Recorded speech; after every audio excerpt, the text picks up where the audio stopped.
Assalamualaikum dan salam muafakat Johor. Nuril Akidah Abdul Razak untuk edisi Buletin Selatan 14 November 2014. Membangunkan Johor secara inklusif. Itulah tema yang dipilih oleh Kerajaan Negeri Johor dalam pembentangan bajet 2015. Pembentangan bajet kali kedua di bawah kepimpinan Menteri Besar Johor Datuk Muhammad Khalid Nordin itu merupakan sebahagian daripada pelan jangka panjang Kerajaan Negeri bagi memastikan rakyat Johor terus menikmati kehidupan aman dan sejahtera.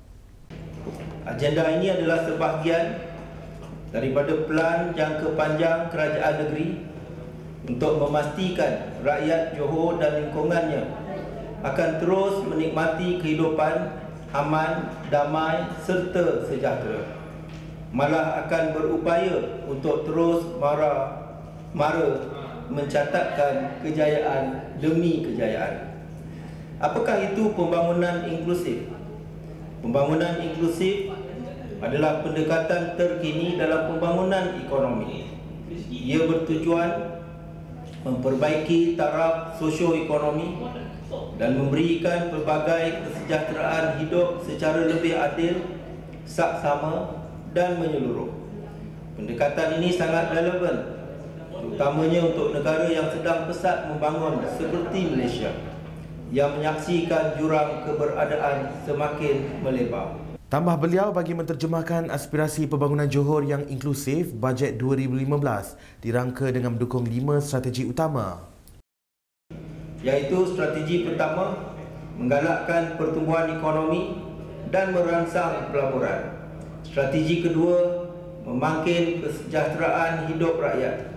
Strategi ketiga, membangunkan masyarakat berilmu dan berkemahiran bagi mendukung peralihan ke arah ekonomi berasas pengetahuan. Strategi keempat, membudayakan inovasi, kreativiti dan keusahawanan yang berdaya saing global.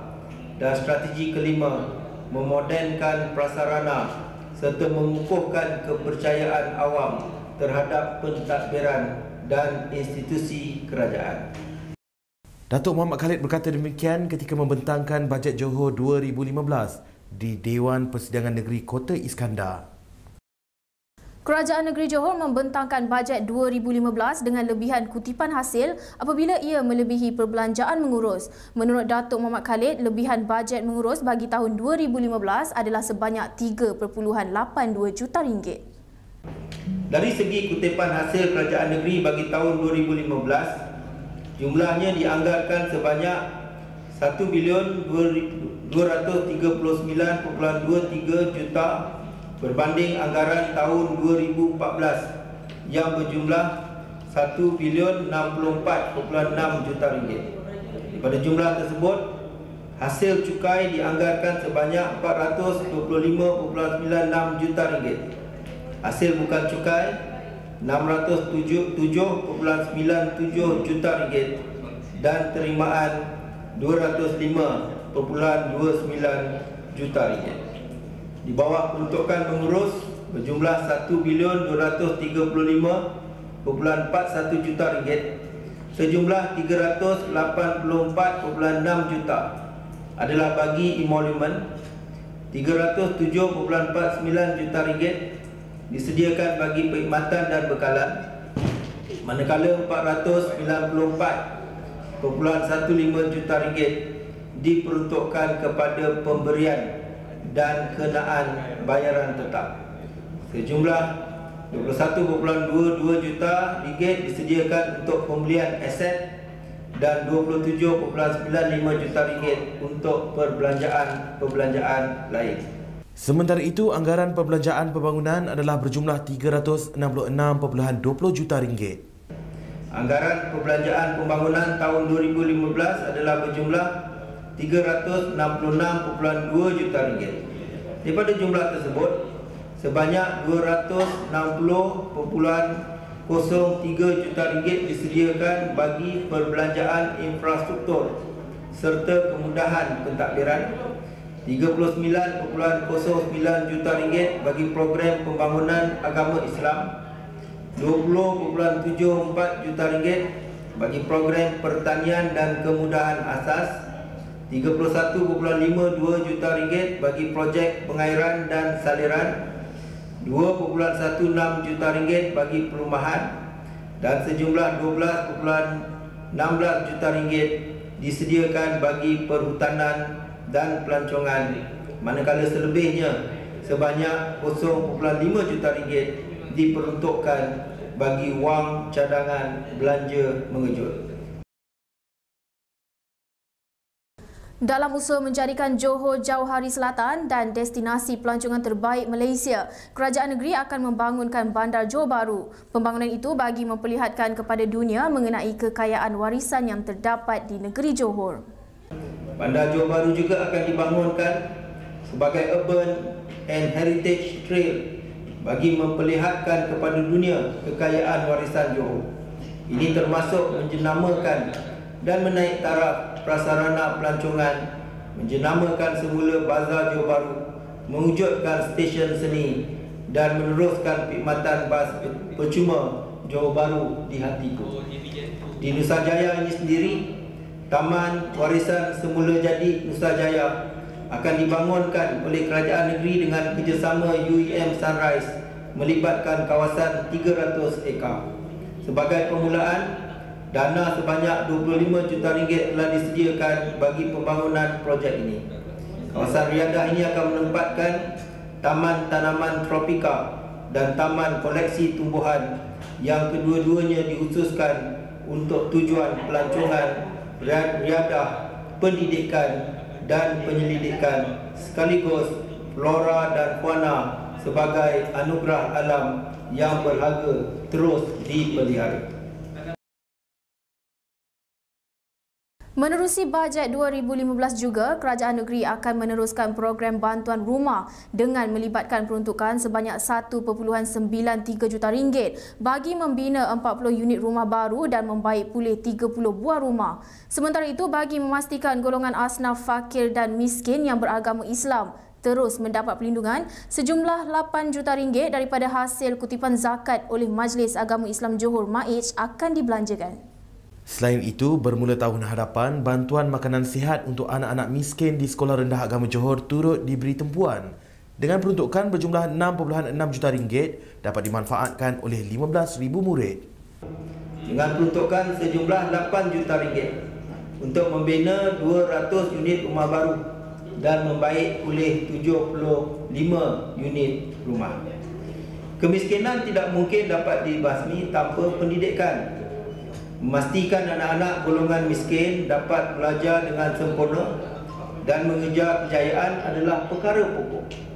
Oleh itu, mulai tahun hadapan, Majlis Agama Islam Johor melalui hasil kutipan zakat akan menyediakan satu inisiatif baru, iaitu bantuan makanan sihat untuk anak-anak golongan miskin di Sekolah Rendah Agama Johor. Setiap murid yang layak diberi RM2.50 seorang setiap hari sepanjang sesi persekolahan selama setahun. Sebanyak 6.6 juta ringgit diperuntukkan bagi dimanfaatkan oleh 15,000 orang murid anak orang miskin.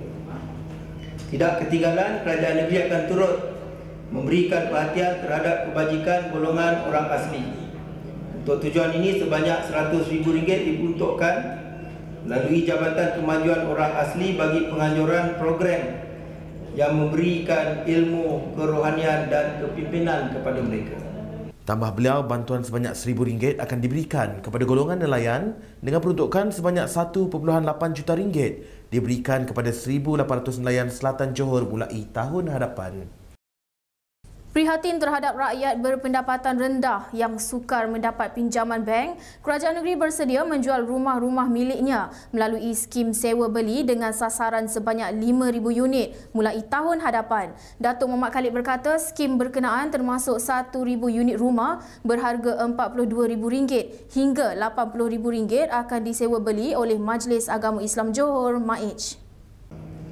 Kerajaan negeri amat prihatin terhadap keperluan sebahagian rakyat berpendapatan rendah yang didapati sukar memperolehi pinjaman daripada institusi kewangan.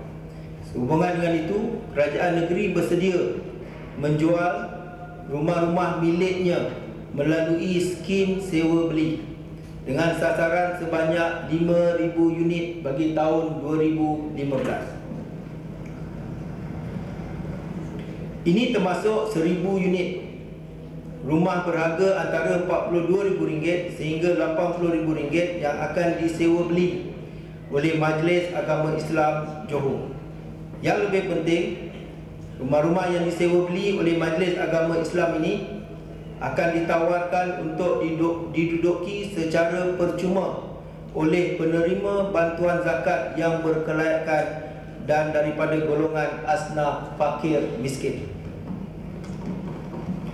Antara kawasan perumahan yang akan ditawarkan secara sewa beli ialah Rumah Pangsa Taman Cendana 1 dan Cendana 2 di Pasir Gudang, Rumah Pangsa Kangkap Ulai, Rumah Pangsa Seri Alam dan Rumah Pangsa Kos Rendah bagi penempatan semula setinggan yang terlibat dengan pembinaan Lebuh Raya Penyuraian Timur ataupun EDL. Bagi menghargai sumbangan kaki tangan awam, Kerajaan Negeri dengan kerjasama Kerajaan Pusat juga mensasarkan untuk membina 2,000 unit rumah pada tahun 2015 di bawah projek Perumahan Awam 1 Malaysia PPA 1M.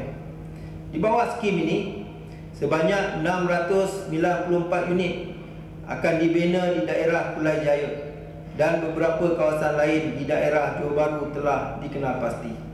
Ia juga termasuk penjualan 512 unit quarters dan rumah sewa kerajaan berhak milik strata yang telah kerajaan perolehi menerusi pulangan perswastaan kepada penghuni-penghuni yang mendiaminya dengan syarat mereka masih belum memiliki rumah dan berkelayakan.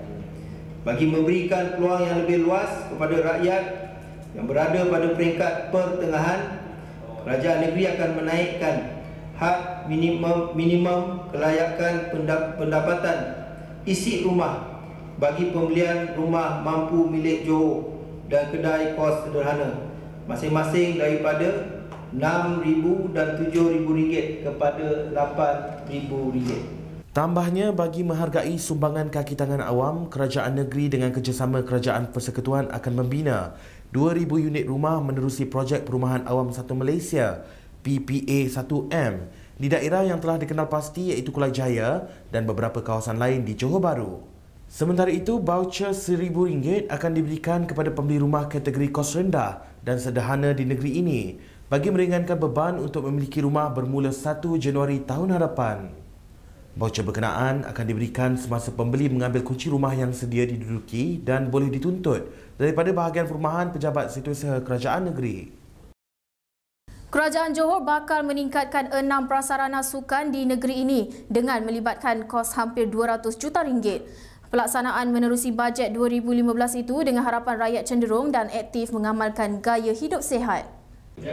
Maka di bawah inisiatif strategik ini, dengan harapan rakyat Johor akan lebih cenderung dan aktif mengamalkan gaya hidup sihat, Kerajaan Negeri bersetuju melaksanakan pembangunan seperti berikut.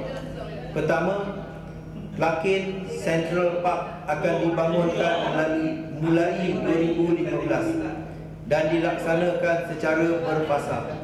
Antara elemen pembangunannya ialah pertama, menaik taraf Stadium Lakin dengan anggaran kos RM40 juta. Kedua, menambah baik dan menaik taraf Arena Aquatic dengan peruntukan RM20 juta. Ketiga, membina stadium tertutup baru di Lakin dengan nilai pembangunan sebanyak RM60 juta, di mana ketiga-tiga projek ini merupakan usaha antara Kerajaan Negeri dan Johor Corporation. Kedua, pembinaan stadium bagi acara trek padang dan balapan di Taman Mount Austin, Johor Bahru dengan peruntukan sebanyak RM60 juta yang akan dilaksanakan melalui kaedah penswastaan. Ketiga, membina 56 gelanggang serbaguna dan 30 gym muafakat Johor dalam usaha kerajaan menyaut seruan gaya hidup moden dan sihat golongan muda di seluruh pelosok negeri Johor. Ini dianggarkan akan menelan belanja sejumlah RM11 juta melalui peruntukan yang dikeluarkan oleh pihak berkuasa tempatan di negeri Johor. Dan yang keempat, menambahkan beberapa lagi pusat rekreasi, terutamanya di Iskandar Malaysia, selari dengan citra masyarakat yang memerlukan ruang riadah bersama keluarga. Dalam pada itu, Kerajaan Negeri bersama Kerajaan Persekutuan memperuntukkan sebanyak 23.4 juta ringgit bagi pembangunan hub belia tempatan di Hutan Bandar Majlis Bandaraya Johor Bahru MBJB dan hub belia antarabangsa di Nusa Jaya. Manakala sebanyak RM400,000 diperuntukkan bagi menggerakkan sukarelawan Darul Takzim dengan aktiviti yang melibatkan belia mulai tahun hadapan. Bajet 2015 turut memberi keutamaan terhadap golongan usahawan di negeri ini menerusi strategi keempat iaitu membudayakan inovasi, kreativiti dan keusahawanan berdaya saing global. Datuk Muhammad Khalid berkata sekurang-kurangnya 9 program berimpak baru akan diperkenalkan bagi membantu melatih, melahir dan membudayakan usahawan berdaya saing global pada tahun 2015. Pertama, penjenamaan semula Perbadanan Usahawan Johor Berhad kepada Pusat Pembangunan Usahawan Johor ataupun EDC yang telah beroperasi sejak September 2014. Ini adalah inisiatif yang sangat penting. EDC adalah strategi Johor untuk menjadikan usahawanan penyumbang utama pertumbuhan ekonominya. Ia akan melakar hala tuju dan menjadi pembangkit utama dalam mencari dan membongkar bakat usahawan yang mempunyai idea-idea besar dan kreatif. Kedua, EDC akan menguruskan semua unit premis komersial milik kerajaan yang telah diperolehi menerusi pulangan pengeswastaan dan menawarkannya kepada usahawan dan peniaga, khususnya usahawan dan peniaga Putra Tulen, supaya dapat dimanfaatkan bagi aktiviti perniagaan mereka. Premis komersial tersebut ketika ini terdapat di 4 daerah iaitu Johor Bahru, Keluang, Muar dan Mersing. Ketiga, Perbadanan Islam Johor pula akan menyediakan inkubator atau ruang pejabat kecil bagi menggalakkan golongan belia untuk berkecimpung dalam bidang keusahawanan.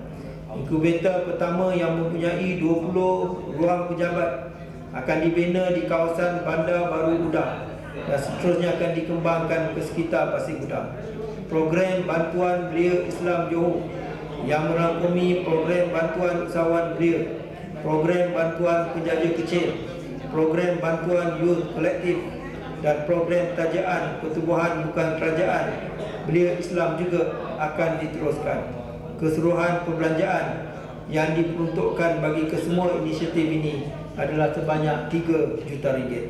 Keempat, program transformasi kedai runcit tukar akan digiatkan dengan tujuan menukar orientasi kedai runcit tradisional kepada kedai moden yang menjual barangan keperluan rakyat.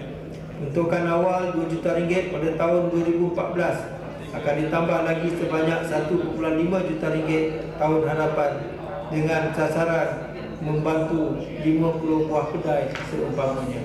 Kelima, Kerajaan Negeri dengan kerjasama IRDA mensasarkan pembangunan 1,000 usahawan muda yang terlibat dalam perniagaan berorientasikan model perniagaan maya. Perniagaan maya adalah gaya hidup baru masyarakat moden Malaysia. Justru potensinya sangat besar dan usaha menggalakkan keterlibatan dalamnya sangat penting kepada pembangunan usahawan di Johor. Keenam, 3 pusat industri kecil dan sederhana akan dibina di Air Hitam, Kota Tinggi dan Mersing yang akan dijadikan pusat pengumpulan produk-produk IKS negeri Johor. Bagi pusat IKS dan kraftangan di Mersing, ECR telah memperuntukkan RM10 juta bagi tujuan pembangunan ini. Ketujuh, Kerajaan Negeri Johor dengan kerjasama pihak berkuasa tempatan negeri Johor juga akan menyediakan 300 ruang perniagaan dengan melibatkan kos RM10 juta dalam menggalakkan pertumbuhan ekonomi Johor terus mapan dengan disokong oleh golongan usahawan baru. Ke-8, bagi menangani kos sara hidup yang semakin meningkat, Kerajaan Negeri dengan kerjasama IRDA akan menumbuhkan Koperasi Iskandar Malaysia. Koperasi ini akan menyediakan matching grant sehingga RM10 juta untuk perniagaan rantaian kedai runcit harga patut serta menggalakkan pelibatan rakyat di dalam pembangunan Iskandar Malaysia melalui kaedah social enterprise. Kesembilan, kerajaan negeri menerusi PIJ Holding akan membangunkan tanah seluas 200 ekar untuk tujuan pembangunan kemudahan sementara aktiviti sokongan di Pengerang. PIJ akan memberi peluang yang luas kepada usahawan Bumiputera berkelayakan untuk terlibat secara langsung dalam pembangunan rapid Pengerang. Terdapat pelbagai jenis peluang usahawanan yang boleh diterokai seperti perkhidmatan pergudangan, hotel bajet, restoran, pengangkutan awam dan teksi, agensi khidmat undangan, agensi pekerjaan, kerja-kerja kontrak seperti pembinaan, penyelenggaraan, pembekalan bahan keperluan dan lain-lain. Dijangka lebih 30 usahawan Bumiputera akan dapat dilahirkan susulan manfaat secara langsung daripada pembangunan rapid Pengerang. Bagi memperkemas hala tuju sektor pengangkutan awam di negeri Johor, peruntukan RM800,000 turut disediakan menerusi bajet 2015. Ia merangkumi dua bahagian iaitu Pelan Induk Pengangkutan Awam Johor dan Pelan Tindakan Pengangkutan Awam Daerah. Bagi memperjelas dan menggambarkan kesemua fungsi ini, penjenamaan semula Perbadanan Pengangkutan Awam Iskandar Malaysia kepada satu jenama peringkat negeri Johor diperlukan. Inisiatif ini akan memperkukuhkan fungsi Perbadanan PAIM sebagai sebuah agensi negeri yang proaktif serta menjadi pelengkap dalam menjalankan tanggungjawab dengan lebih berkesan di semua pihak berkuasa tempatan. Kerajaan negeri amat menghargai peranan yang diberikan oleh jabatan-jabatan berkaitan keselamatan yang diterajui Polis Diraja Malaysia PDRM dalam membantras jenayah. Justru bagi meningkatkan lagi tahap keselamatan di negeri ini, kerajaan negeri mengambil 3 pendekatan pada tahun hadapan bagi mengurangkan lagi kadar jenayah. Maka untuk tujuan khusus ini, kerajaan negeri akan membelanjakan RM900,000 bagi memastikan kawasan rukun tetangga dan skim rondaan sukarela terus diperkukuhkan di kawasan perumahan. Selain mengukuh perpaduan, ia juga adalah sumbangan tenaga masyarakat untuk memastikan lingkungan kejiranan mereka selamat. Kerajaan negeri amat menghargai peranan yang dimainkan oleh jabatan-jabatan berkaitan keselamatan yang diterajui oleh Polis Diraja Malaysia.